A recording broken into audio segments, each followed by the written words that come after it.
Here we've got Huawei P Smart Z, and let me show you how to clean the browser on the following device.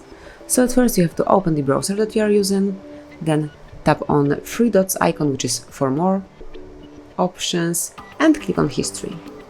Now go to clear browsing data, this blue tab, and now you can pick something from basic and advanced features. So on basic you will find browsing history, cookies and site data, and also cached images and files. You can obviously unmark something if you want to, but I would like to delete them all, and then go to the advanced, where you will find something more like saved passwords, autofill from data, and also site settings.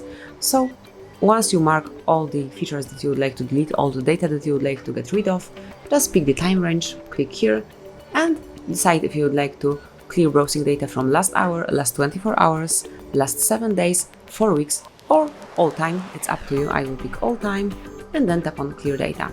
Finally, confirm that you would like to get rid of all of these by tapping on clear. Click on got it, and that's it. That's all. As you can see, there is no history here and no data. Everything has been deleted, and you can create it and add some data there from the scratch. So that would be all. Thank you for watching. Please subscribe our channel and leave the thumbs up.